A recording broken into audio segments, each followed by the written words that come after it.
یہ ایک ایسے نبی کا واقعہ ہے جنہوں نے اپنی قوم کو اللہ کا پیغام پہنچایا، مگر ابتدا میں وہ قوم ان کی بات ماننے کو تیار نہ تھی۔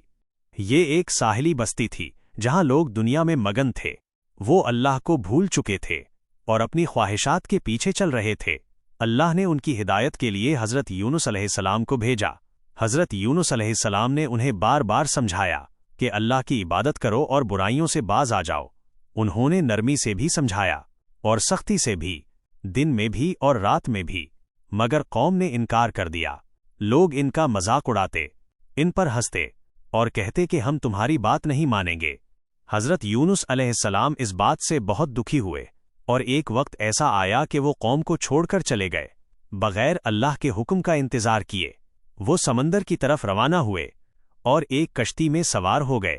شروع میں سمندر پرسکون تھا، لیکن اچانک موسم بدل گیا۔ آسمان پر کالے بادل چھا گئے، تیز ہوائیں چلنے لگیں اور سمندر میں طوفان آ گیا۔ لہریں بہت اونچی ہونے لگیں، کشتی ہچکولے کھانے لگی اور ڈوبنے کا خطرہ پیدا ہو گیا۔ کشتی میں موجود لوگ گھبرا گئے۔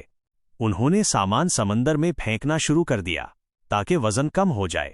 پھر انہوں نے قرعہ اندازی کی کہ کس کو سمندر میں پھینکا جائے تاکہ باقی لوگ بچ سکیں۔ یہ قرعہ حضرت یونس علیہ السلام کے نام نکلا۔ انہوں نے اللہ کی رضا میں سر جھکا دیا اور سمندر میں کود گئے۔ جیسے ہی وہ پانی میں گرے، ایک بہت بڑی مچھلی نے انہیں نگل لیا۔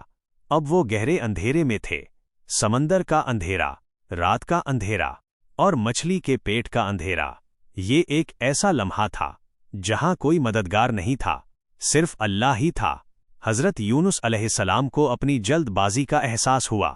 انہوں نے دل سے توبہ کی اور اللہ کو پکارا۔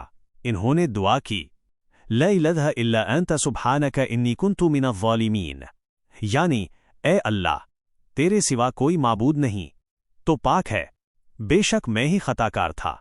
یہ دعا وہ بار بار کرتے رہے۔ ان کی آواز اندھیروں میں گونجتی رہی۔ اللہ نے اپنے نبی کی پکار سن لی اور ان کی توبہ قبول فرما لی۔ اللہ کے حکم سے مچھلی نے انہیں ساحل کے قریب لا کر باہر نکال دیا۔ جب وہ باہر آئے تو بہت کمزور ہو چکے تھے، ان کے جسم میں طاقت نہیں تھی۔ اللہ نے ان کے لیے ایک پودا اگایا جو انہیں سایہ دیتا اور حفاظت کرتا۔ آہستہ آہستہ وہ صحت یاب ہو گئے اور دوبارہ کھڑے ہونے کے قابل ہو گئے۔ پھر اللہ نے انہیں دوبارہ اپنی قوم کی طرف بھیجا۔ اس بار ایک نیا منظر تھا۔